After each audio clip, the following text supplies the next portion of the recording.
Assalamualaikum warahmatullahi wabarakatuh.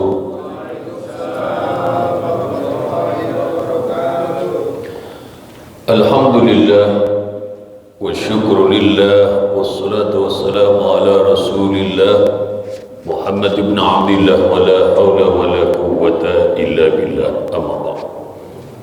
Para alim, para pengurus masjid yang muliakan, Bapak, ibu-ibu, para jamaah, calon al-jannah semuanya. Hadanallahu wa iyyakum ajmain. Semoga kita semuanya semakin dikokohkan keimanan kita sebagaimana yang menjadi rukun iman. Amantu billahi wa malaikatihi. Udah apa lu belum ini? Coba bareng-bareng. Amantu billahi wa malaikatihi wa kutubihi ya Allah wa rusulihi wa bil. Gimana tuh? Amantu billahi wa malaikatihi wa kutubihi ya Allah wa rusulihi wa bil yaumil akhiri wal qadari khairihi wa syarrihi minallahi ta'ala. La ilaha illa anta subhanaka inni kuntu minadh-dhalimin. Kompak semuanya. Amantu billahi. Kok kayak perawan-perawan itu, malu-malu gitu. Bareng-bareng. Amantu billahi wa malaikatihi wa kutubihi ya Allah wa rusulihi wa bil yaumil akhiri wal qadari khairihi wa syarrihi minallahi ta'ala. La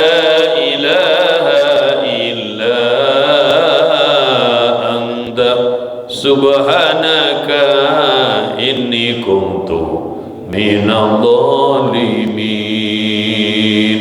Amantu billah, aku beriman kepada Allah. Amantu billahi wa malaikatihi, iman kepada malaikat Allah, wa kutubihi, dan iman kepada kitab-kitab Allah. Kemudian wabil wa rusulihi, kemudian para utusan Allah, wa bil yaumil akhiri, iman kepada hari akhir, hari kiamat, wal qadari, dan takdir Allah, khairihi wa syarihi minallah, yang baik yang buruk hakikatnya semua berasal daripada Allah subhanahu wa ta'ala. Nah, mengenai takdir kita udah kutipkan pada kajian yang lalu, ketika kita 4 bulan di rahim ibu, yaumul ahdi wal mitsaq, ditiupkan ruh, bersamaan itu malaikat diperintahkan untuk mengutip ketetapan takdir yang ada di Lauh Mahfuz, bikatbi rizqihi wa ajalihi wa amalihi wa syakiyun sa'idun. Rizki orang itu sampai dia mati berapa banyak sudah ditetapkan Allah 50.000 tahun sebelum Allah ciptakan langit dan bumi. Tentang ajalnya, kapan dan di mana dia bakal meninggal dunia, sudah ada ketetapan dari Allah SWT 50.000 tahun sebelum ciptakan langit bumi. Tentang amalnya, misalnya nih yang paling gampang ngitungnya, apakah seseorang itu akan ditakdirkan Allah ia haji umroh berapa kali, itu sudah ada ketetapannya. 50.000 tahun sebelum menciptakan langit bumi udah ada ketentuannya. Moga-moga di sini ada takdirnya semuanya, bakal haji umroh berkali-kali. Tapi yang amin cuma 2 orang ya, yang lain pada kemana ini? Moga-moga semua yang hadir di sini ada takdirnya bakal haji umroh berkali-kali. Nah ini repotnya kita itu, amin aja perlu dikomando, langsung samber yang kayak begitu itu. Ini repotnya kita itu.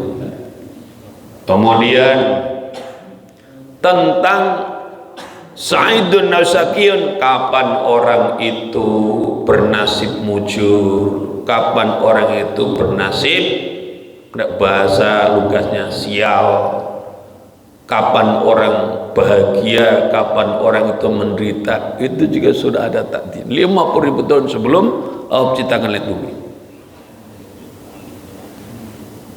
Nah, para jamaah yang mulia, kita perlu ingat ini sebab kita lagi mengkaji tentang masalah sumber munculnya kehinaan kita dalam hidup. Ma basaqat al-sanudulin ila ala badri tomain. Memudahlah memberikan pelajaran kepada kita. Tidaklah menjulang, meninggi pohon atau dahan-dahan ataupun pohon kehinaan itu kecuali atas biji ataupun benih ketamaan. Kenapa orang hidupnya jatuh kepada kehinaan, kerendahan, kenistaan? Kalau ditelusuri itu ternyata sumbernya adalah biji atau benih tamak. Imam Asy-Syarqawi ini yang bawa kitab silakan halaman 47 dilihat ya di pinggir. Beliau menerangkan wasababuhu asyakku fil maqduri. Sebabnya orang itu tamak itu artinya dia berharap-harap pada makhluk, itu karena ia ragu di dalam apa yang ditakdirkan oleh Allah Subhanahu wa ta'ala.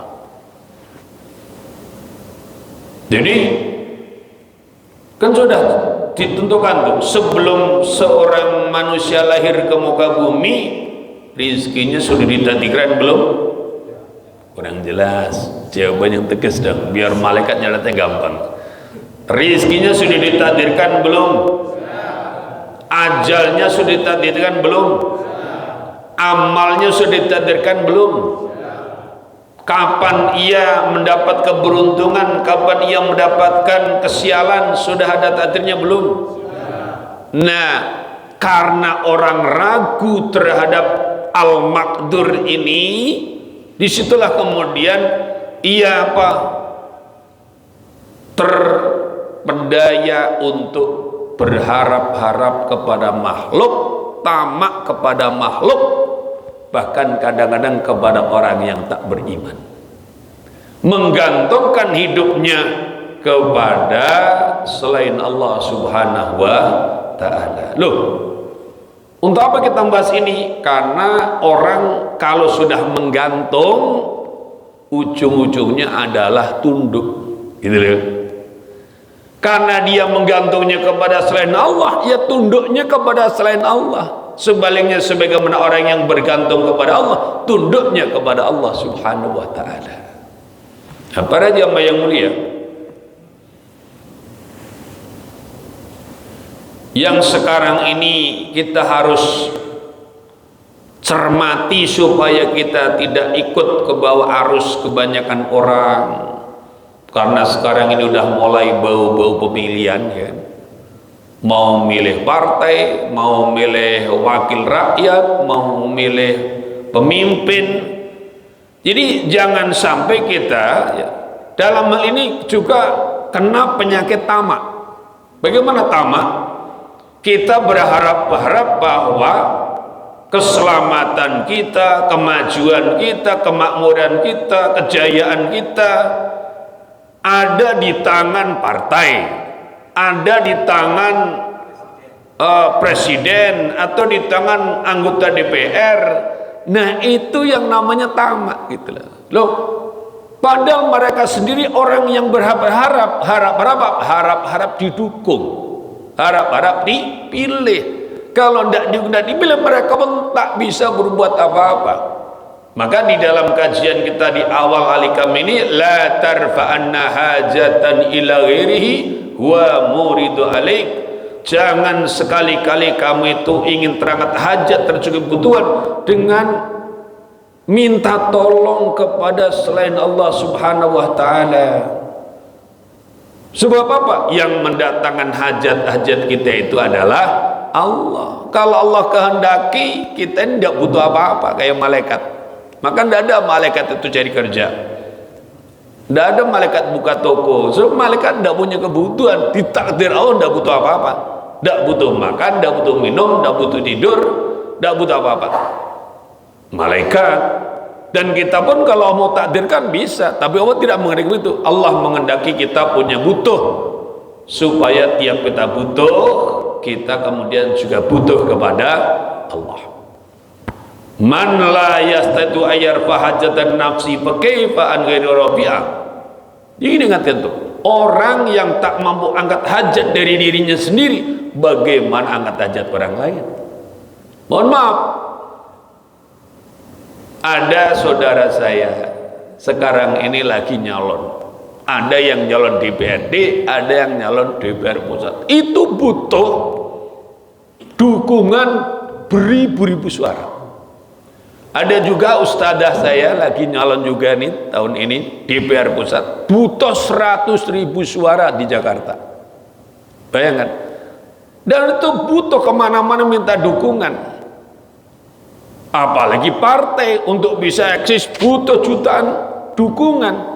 Lah bagaimana mungkin sesuatu yang ia sendiri takkan bisa apa-apa kecuali disokong oleh begitu banyak manusia, terus kita berharap kepadanya mengenai hidup kita. Nah, itu namanya tamak. Ini yang lagi kita bahas. Ujungnya apa? Gara-gara tamak kita jatuh hina. Apa jatuh hina? Nah, kita dilecehkan, suara kita dihargai dengan beberapa perak rupiah. Betul? Kayaknya tidak ada orang ya? Ya kan? Kalau ada orang berani ngasih kepada kita uang beberapa ribu rupiah, terus kemudian nyuruh kita memilihnya, wah itu kan menghina kita namanya itu. Memang begitu murah suara kita. Nah, disitulah akhirnya kita itu sebetulnya yang ngasih kita itu mau menghina kita. Lo mah cuman 50.000 nilainya, ini gitu misalnya. Atau mungkin tinggian berapa? Ada berapa yang paling tinggian berapa? Ada yang paling tinggian? Oh, barang pengalaman itu. Belum pernah, nasib banget itu ya. Makanya saya dapat cerita ya, Syekhina Kiai Bisri Mustafa dulu zaman pemilu itu, di depan rumah beliau itu diparkir 6 mobil sedan. Itu sampai pada nanya, Kiai kenapa sih sekarang kok di depan rumah ada 6 mobil diparkir? Saya ingin ngasih tahu orang-orang, Bisri Mustafa orang kaya. Loh, maksudnya biar tidak ada yang mau nyogok saya kan gitu, biar milih partainya gitu sampai gitu. Bab kalau mobilnya aja 6 gitu kan, mau nyogok berapa? Ya kan? Juta 2 juta udah ada harganya. Akhirnya apa? Akhirnya aman gitu loh. Tidak ada apakah itu caleg atau siapa datang nyuruh kiai milih dikasih duit sekian gitu. Kenapa? Kiainya mobilnya aja 6 gitu. Padahal yang jalan cuma 1 gitu. Itu yang 5 itu mobil-mobil ini apa namanya? Ya mobil-mobil ini aja body gitu. Untuk apa? Untuk ngegeras orang. Sampai seperti itu. Nah, para jamaah yang mulia, ya kita ini kalau kita ini tidak punya tamak, ya kita terhormat. Sampai pun kita kata orang fakir, biar orang fakir, tapi orang tidak berani meremehkan kita. Cuma dengan sekadar uang misalnya 50.000 atau 100.000, 1 juta kalau perlu. Kenapa? Karena orang tahu kita tidak tamak dengan semua itu. Nah, makanya ketika orang jatuh kepada kehinaan, bukan kemudian ia dijatuhkan martabatnya, walaupun ia memberi tapi sebetulnya dia sedang menganggap kita itu murah. Itu sebab apa? Imam Asy-Syarqi menyebutkan, silakan dilihat di halaman 47 keterangan pinggirnya itu, wasababuhu asyakku fil maqduri, sebabnya adalah karena orang itu ragu di dalam yang ditakdirkan oleh Allah Subhanahu wa taala. Padahal kita tanpa berharap kepada makhluk, pada waktunya akan ketemu jatah rezeki kita masing-masing. Betul begitu? Kayak tidak ada orangnya. Betul? Nanti kalau lapar makan habis sholat isya. Para jamaah yang mulia, walidha qala ba'dhum, dan karena ini qala telah berkata ba'dhum sebagian ulama, lau kila, kalau dikatakan atau ditanyakan li tomai terhadap tama, man abuka, man siapakah, man itu siapa, abuka bermula bapakmu, laqala maka sungguh berkata ya tama, asyakku ragu fil maqduri di dalam yang ditakdirkan Allah. Itu. Jadi sampai ada sebagian ulama membuat satu perumpamaan, kalau tamak itu ditanya gitu, man abuka, siapa bapakmu, kok jadi kayak begini ya keadaannya itu, kok sukanya berharap-harap pada makhluk sehingga menjatuhkan martabat diri di depan makhluk. Di hadapan Allah tidak mau menjatuhkan martabatnya, angkuh di hadapan Allah, tapi begitu tunduk kepada makhluk Allah. Siapa bapakmu? Gitu. Laqala maka sungguh Tama akan mengatakan asyakku fil maqduri, bapakku adalah ragu-ragu terhadap yang ditakdirkan Allah Subhanahu wa taala. Walau kila, dan kalau ditanyakan lagi, mahir fatuka, apa pekerjaanmu? Qala maka Tama akan berkata iktisabud dulli, mencari kehinaan. Naudzubillah min dzalik. Jadi kalau ditanya itu tamak, kalau dia wujud manusia ditanya siapa bapakmu, bapakku adalah ragu-ragu terhadap takdir Allah. Apa kerjaanmu? Kerjaan saya adalah mencari kehinaan. Walau kila, dan kalau ditanyakan ma ghayatuka, apa itu tujuanmu? Qala berkata ya tamak al-hirmanu, terhalang dari anugerah Allah Subhanahu wa taala. Para jemaah yang mulia, orang itu gara-gara dia hatinya bergantung kepada makhluk, tunduknya kepada makhluk, ia terhalang untuk mendekat kepada Allah dan terhalang mendapatkan rahmat, berkah dan pertolongan Allah Subhanahu wa taala. Masalah kita di situ.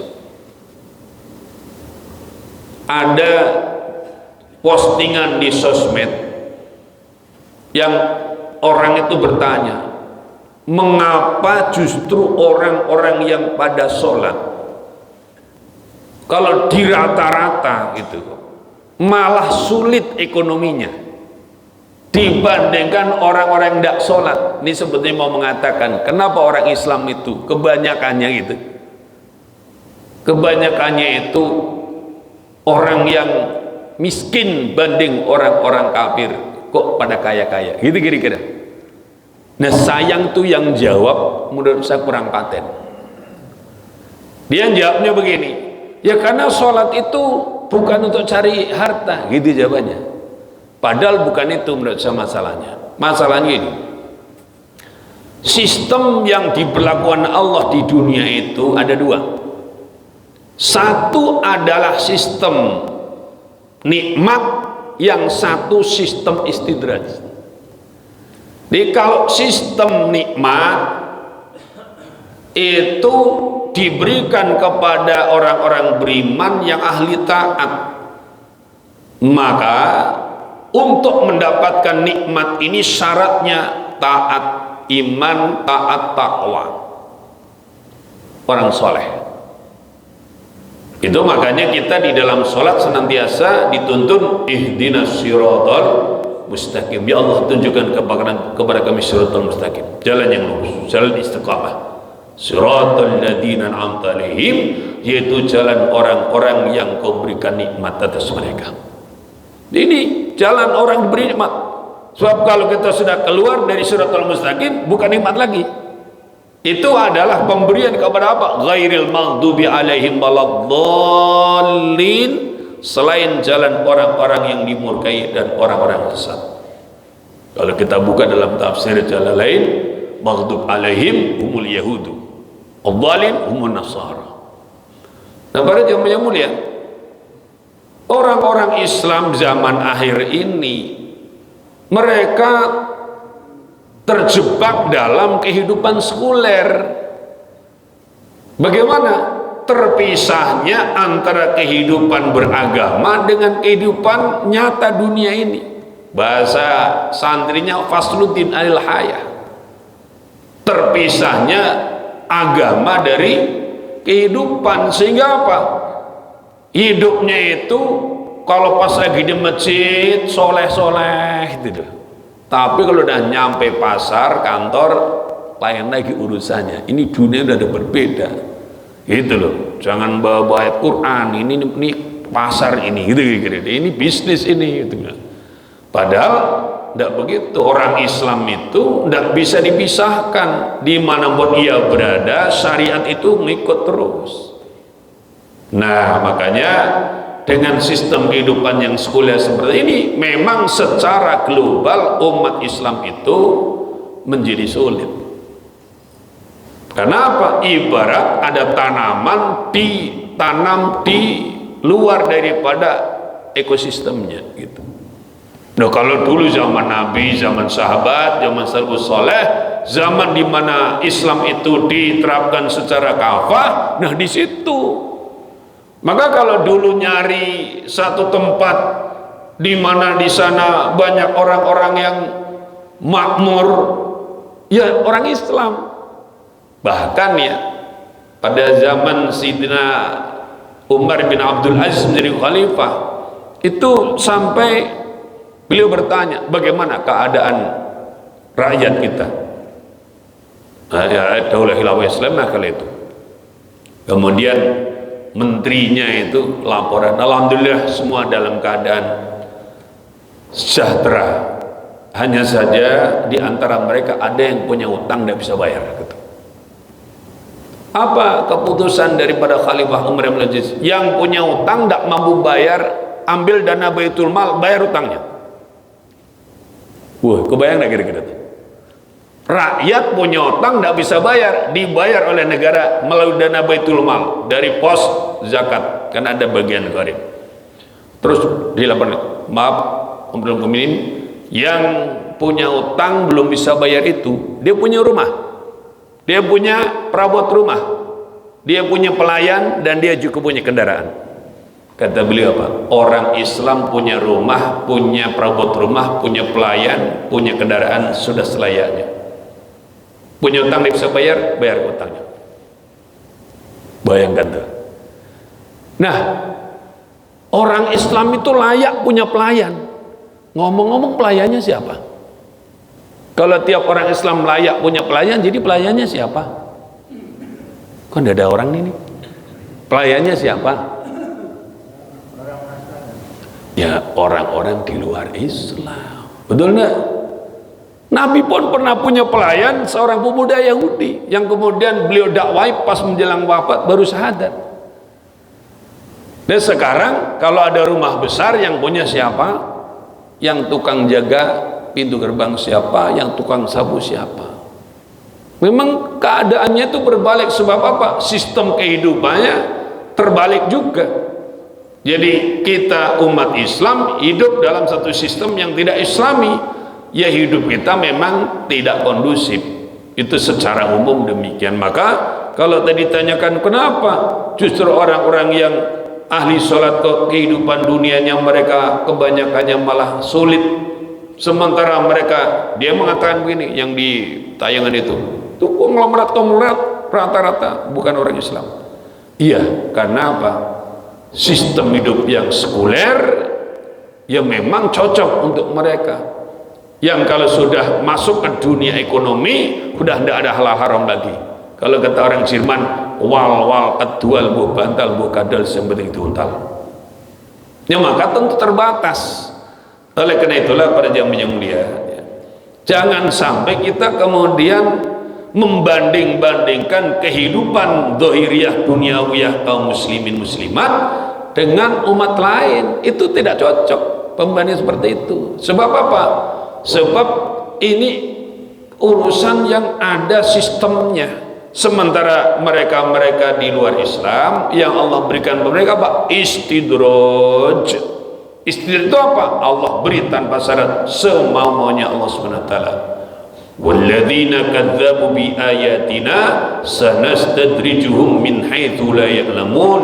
Adapun orang-orang yang mendustakan ayat-ayat kami Allah taala akan istidraj mereka, akan kami tarik mereka kepada kebinasan dari arah yang mereka tidak sangka-sangka. Jadi bahkan semakin maksiat makin diberi rizkinya melimpah ruah. Dan memang para jamaah yang mulia, ada lagi nih yang kadang kita itu tidak sempat mikir. Apa itu? Orang-orang di luar Islam sekarang ini kalau punya kebaikan, Allah langsung balas di dunia total, tak tersisa sedikit pun. Semua kebaikan dia dibalas apa di dunia, sehingga ketika dia mati sudah habis dibalas semua kebaikan-kebaikannya, yang tertinggal hanya maksiat dan dosanya. Nah itu nanti dibalasnya di akhirat. Sebaliknya umat Islam itu kalau yang diopeni Gusti Allah justru apa? Justru kalau dia masih punya dosa yang dia bawa kemana-mana, kalau dia lambat dalam tobat, lambat dalam bersih-bersih diri, Allah bertindak. Bagaimana menindaknya? Mayazalul bala'u bil mu'mini wal mu'minati fi nafsi wa waladihi wa malihi hatta yalqallaha ta'ala wa mu'alatiyah. Tidak berhenti-berhenti bala ujian cobaan menimpa orang-orang beriman, menimpa dirinya pribadi, menimpa anak atau keluarganya, menimpa hartanya, menimpa ekonominya, sampai dia menghadap kepada Allah, menjumpai Allah dalam keadaan tidak punya satu pun dosa. Jadi targetnya menghadap Allah, tidak mau dosa satu pun. Nah itu akan berakibat pada apa? Karena kita lambat tobat, sedikit taat, Allah paksa bersih-bersih melalui apa? Kesulitan ekonomi, fimalihi. Kadang apa? Badannya sendiri kena cobaan. Kadang apa? Di anak atau keluarga masalah. Nah itu, maka kita ini kalau ingin dunia ini kita bisa jalani dengan baik, bisa adil makmur dalam keadaan dalam makmuran, itu harus klop gitu antara kerja dan usaha dengan menegakkan keimanan dan ketakwaan. Itu yang dimaksud dengan ayat walau anna ahlal qura amanu wattaqau la fatahna alaihim barakatim minas sama'i wal ard. Kalau saja penduduk negeri-negeri itu mereka beriman dan bertakwa, sungguh kami Allah Ta'ala akan bukakan atas mereka barokah-barokah langit, barokah-barokah daripada bumi. Nah, karena kita ini banyak yang kemudian malah menjadi ahli tamak, berharapnya kepada makhluk hirman ini. Kalau ditanya, laukila magoyatuka, apa tujuanmu tamak? Kala ia berkata, al-hirmanu, terhalang dari anugerah Allah. Nah ini yang mestinya kita dapat limpahan barokah dari Allah, akhirnya terhalang. Kenapa terhalang? Karena kita hatinya tidak mau bergantung kepada Allah, tapi bergantung kepada selainnya. Maka para jamaah yang mulia, kita kalau ngajak orang sungguh tidak mudah, betul enggak? tapi paling tidak kita memanage diri kita sendiri dulu, lalu kepada keluarga yang ditanggung jawab kita, ku anfusakum wa ahlikum nar. Makanya kita tidak akan terjebak kepada misalnya fanatik dalam urusan-urusan yang sekarang ini kadang memecah belah masyarakat gitu. Fanatik terhadap partai, fanatik terhadap tokoh, fanatik kepada duniawiyah. Kalau mau fanatik kepada Allah gitu, fanatik kepada Islam, paten itu insya Allah. Wala tamutunna illa wa antum muslimun. Nah itu silakan fanatik. Yang lain-lain pikir dulu. Sebab apa? Kita fanatik sama partai anu, sama tokoh anu, sampai kita kadang-kadang berantem sama saudara, sama tetangga gara-gara pilihan berbeda. Mereka setelah kita pilih gabung, betul, partainya koalisi, tokohnya kerjasama. Yang tadinya misalnya berkompetisi dalam pemilihan, kalah gabung ikut juga memerintah walaupun jadi bawahan. Coba bayangkan. Nah kan akhirnya apa nih? Apa yang kemarin kita sampai, Masya Allah, loh, saya itu punya paman itu fanatik betul dengan satu partai. Pokoknya dunia akhirat partai saya cuma satu. Begitu.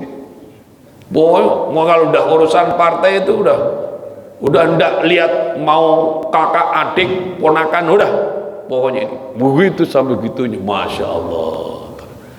Udah saya kasih tahu, udah sampean ini sampai kayak begitu belain partai lo itu, padahal tuh yang di atas kayak begitu saya ndak peduli. Pokoknya yang penting dunia akhirat partai saya ini. Wadah. La haula wala quwata illa billah. Jadi para jamaah yang mulia, kita tidak masuk di bagian itu. Yang kita mau maksudkan itu adalah jangan sampai kita kemudian masuk kepada amalan dari mulai keyakinan, ucapan dan perbuatan yang akhirnya akibatnya apa? Terhalang dari mendapatkan anugerah Allah gitu. Gara-gara kita berharap pada makhluk, malah kemudian terhalang dari anugerah Allah. Padahal makhluk itu ibarat ia berjanji, walaupun dia mungkin ingin menepati, belum tentu mampu memenuhi. Betul begitu? Tapi kalau Allah, ma yasha Allahu yakun wa ma la yasha ma la yakun. Apa saja yang Allah kehendaki pasti terjadi, apa yang tak kehendaki takkan mungkin ada dalam kehidupan ini.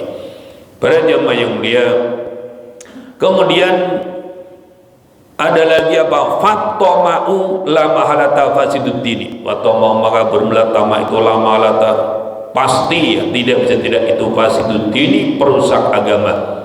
Walidha, dan karena ini dahlah masuk Ali bin Abi Thalib oleh Sayyidina Ali bin Abi Thalib radhiyallahu ta'ala anhu, Jami al-Basra, kan masjid Jami Basrah. Wajada, lalu menemukan ya Sayyidina Ali al-Qassasa, akan para tukang cerita, ya usuna, yang bercerita, yang mereka qasas. Faqama, lalu mendirikan ya Sayyidina Ali humakan al-Qassas, hatta ja'a, sehingga datang ya Sayyidina Ali ilal Hasan al-Basri, kepada Hasan al-Basri. Faqala, lalu berkata ya Sayyidina Ali, ya fata, wahai pemuda, ini sungguhnya aku itu sa'iluka, orang yang bertanya padamu, an amrin, tentang satu perkara. Fa in ajabtani, maka jika engkau menjawabku bihi, di dalam amr, aqwaituka, aku akan menetapkan engkau. Wa ila, dan jika tidak, aqamtuka, aku akan mendirikan kama qamtu, sebagaimana telah mendirikan olehku ashabaka, akan sahabat-sahabatmu. Wa kana, dan ada Sayyidina Ali itu qatra, telah melihat Sayyidina Ali alaihi atas Hasan al-Basri samtanakan jalan atau tanda wahdian dan petunjuk. Para jamaah yang mulia, dulu ketika Sayyidina Ali bin Abi Thalib menjadi khalifah di Masjid Basrah, beliau melihat, kalau zaman dulu kan masjid yang besar gitu, ada pengajian-pengajian yang halqah-halqah ya, di tiang-tiang masjid itu, sono ada, kayak di Masjid Haram Nabi gitu. Nah, beliau ke masjid, lihat ada sekumpulan orang ngumpul di sana, ada orang bicara yang bicaranya itu seperti cerita-cerita saja gitu loh, al-qasas, jadi para tukang cerita. Nah, orang-orang yang bicara cuma cerita-cerita seperti itu, oleh Sayyidina Ali suruh berdiri, artinya majelisnya suruh berhenti dulu. Belum beliau jalan lagi, ketemu ada anak muda kala itu, masih muda, namanya Hasan al-Basri, kemudian terkenal sebagai Syekh Hasan Basri. Nah, ketika melihat Hasan Basri ini, Sayyidina Ali melihat tanda-tanda ini anak muda, dulu orang dapat petunjuk, kemudian juga dituntun dalam jalan yang benar, maka beliau kemudian mau mengujinya. Anak muda, saya akan bertanya kepadamu satu perkara, kalau kamu bisa jawab perkara tersebut dengan baik, aku akan tetapkan kamu ngajar di sini. Kalau tidak, kamu akan saya suruh berdiri meninggalkan tempat sebagaimana nih sahabat-sahabat itu. Maka Hasan Basri yang masih muda kala itu mengatakan apa? Faqala Al-Hasan, berkata Hasan Basri, sal amma syi'ta, silakan bertanya apapun yang kamu mau. Wah, mantap ya. Ini loh anak muda, masih ustadz muda, ngajar di Masjid Basrah, kedatangan khalifah. Dia mau ditanya dulu, kalau jawabannya benar boleh ngajar terus, tapi kalau tidak benar, nah mohon maaf, angkat kaki, begitu kira-kira. Apa kata Hasan Basri? Silakan bertanya apa saja. Begitu. Qala, berkata Sayyidina Ali bin Abi Thalib, ma malakuddin, ma itu apakah malakuddin ini bermula tiang agama? Qala, berkata ya Hasan Basri, al-wara'u wara'. Hasan Basri muda ditanya Sayyidina Ali, apa tiang agama, pilar agama yang menjaga tegaknya agama itu? Yang kita kenal selama ini kan sholat, betul ya? As-sholatu imaduddin, betul. Secara fikih, secara syariah, yang jadi tiang agama sholat. Kita lagi bicara secara hakikat, supaya agama dalam diri kita masing-masing tegak, tidak roboh, sehingga kita tetap punya kemuliaan siapapun kita. Apa itu? Kata Hasan al-Basri ketika ditanya ma malakuddin, apa itu tiang agama? Qala al-wara'u, dia mengatakan wara', sikap wara'. Sikap wara' itu sikap di mana orang intinya hanya berharap kepada Allah Subhanahu wa taala, menjaga diri dari berharap kepada selain Allah. Kalau warok secara fikih artinya menjauhi perkara-perkara yang haram dan subhat. Tapi warok secara hakiki artinya apa? Warok dalam arti menjaga diri dari berharap kepada selain Allah. Sehingga kalimat tahlilnya benar-benar la ilaha illallah, tidak ada Tuhan yang wajib disembah dengan hak itu wujud kecuali Allah. La ilaha illallah, tidak ada Tuhan yang bisa mencukupi kebutuhan kita selain Allah. La ilaha illallah, tidak ada Tuhan yang bisa membuat kita bersatu kecuali Allah. Nah, itu yang namanya warok, itu begitu. Warok dalam hakikatnya artinya tidak berharap kepada selain Allah, hanya kepada Allah. Qul huwallahu ahad, Allahus samad, Allah tempat bergantung sesuatu. Fama, kemudian tanya lagi, faqala, berkata Sayyidina Ali, fama fasaduddini, apa itu perusak agama? Qala, berkata ya Hasan al-Basri, at-tama'um, tamak. Yang merusak agama itu adalah tamak. Apa itu tamak? Berharap kepada selain Allah Subhanahu wa taala. Kalau berharap kepada Allah, ibadah. Rojak namanya itu. Rojak, harapan kepada Allah bagian daripada ibadah. Karena orang yang putus asa dari Allah itu maksiat itu. Dan itu udah masuk amalannya orang-orang kafir. Wa ma yasmara illal qaumul kafirun. Tidaklah putus asa dari rahmat Allah kecuali orang-orang yang kafir. Karena jawabannya paten, mumtaz, qala berkata Sidina Ali bin Abi Thalib, ijlis, duduklah engkau. Fa misruka, maka itu semisalmu, man bermula orang yatakalamu, yang berkata-kata yang man ala nasi atas manusia. Anak muda, silakan duduk. Orang seperti kamu itulah mestinya yang berkata-kata, yang mengajar di tengah manusia, orang yang begitu, orang yang warok, orang yang tak berharap kepada selain Allah Subhanahu wa ta'ala. Jangan sampai orang yang hidupnya jelas-jelasannya condong kepada makhluk kok yang bagian ngomong di tengah masyarakat. Zaman dulu banyak menilai, saya lihat ada tuh ditayangkan di media ya, sampai ada orang yang ceramah itu, orang ceramah, saya tidak tahu Ustaz atau bukan, tapi dia ceramah. Saudara-saudara, kita itu oleh Rasulullah diperintahkan untuk menolong Ahok. Cuman itu tuh, karena Rasul bersabda unsur Ahoka, begitu. Itu artinya tolonglah Ahok. Kok sampai tuh ada ngomong kayak gitu loh. Padahal hadisnya itu unsur Ahoka dzaliman aw madluman, artinya apa? Tolonglah saudaramu yang dolim ataupun yang didolimi. Itu artinya begitu. Cuman dimaknai kayak bahasa Indonesia, unsur tolonglah olehmu Ahokan Ahok, begitu. Kok iya sampai lo ada orang ceramah kayak begitu. Saya tidak tahu atau bukan, tapi itu ditayangkan, dan karena lagi zaman kampanye yaitu dimunculkan. Nah, ini jelas-jelasan orang yang ngomong begini dia punya maksud, betul ya kira-kira? Ada ketamaan. Apa? Ketamaan kepada yang dia bela-bela itu. Padahal para jamaah yang mulia, yang dibela-bela itu belum tentu bisa membantu dia. Kenapa? Dia sendiri butuh bantuan.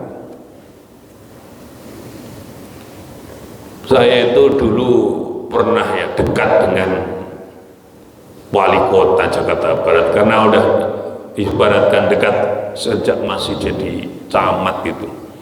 Pada waktu membangun pondok, udah setahun bangun pondok, saya baru kepikiran, wah ya kan wali kota itu kita dekat hubungannya. Terus saya telepon, Pak, kami ini lagi bangun pondok, apa kira-kira pemerintah bisa bantu? Ini gitu.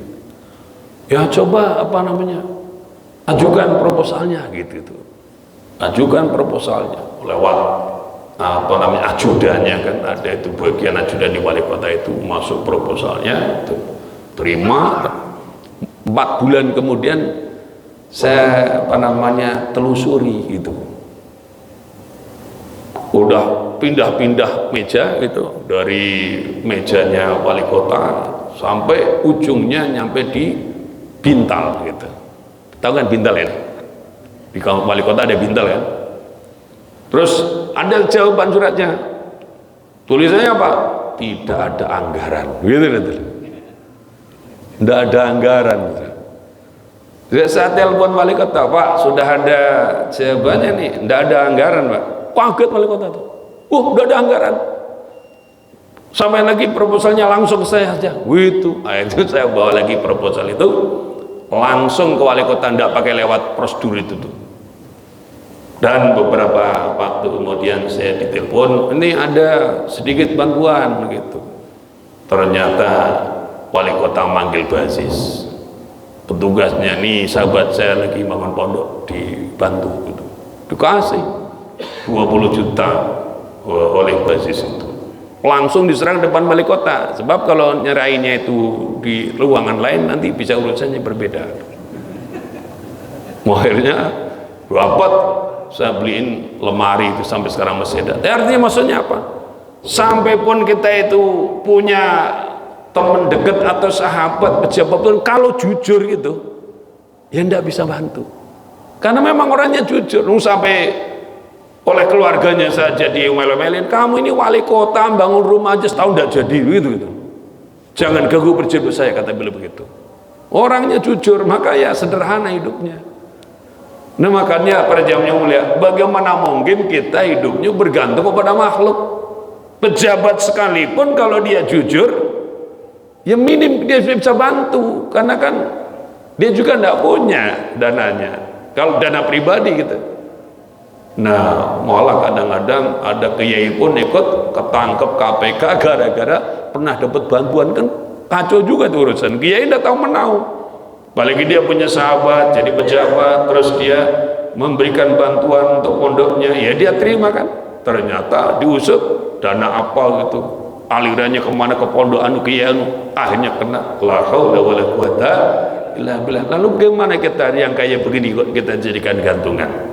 Maka intinya bagaimana, kalaupun kita itu ikut dalam proses memilih itu, kita memilih orang yang kiranya bisa memimpin kita untuk bersama-sama membangun iman takwa kepada Allah Subhanahu wa taala, sebagai penyeimbang daripada usaha dan kerja kita. Insya Allah gabungan daripada kerja dan usaha dengan iman takwa, berkah Allah turun dari langit dan keluar dari bumi. Amin ya rabbal alamin. Al-Fatihah. A'udzu billahi minasy syaithanir rajim. Bismillahirrahmanirrahim. Alhamdulillahi rabbil alamin. Ar-Rahmanir Rahim. Maliki yaumiddin. Iyyaka na'budu wa iyyaka nasta'in. Ihdinas siratal mustaqim. Siratal ladzina an'amta 'alaihim ghairil maghdubi 'alaihim waladdallin. Waalaikumsalam warahmatullahi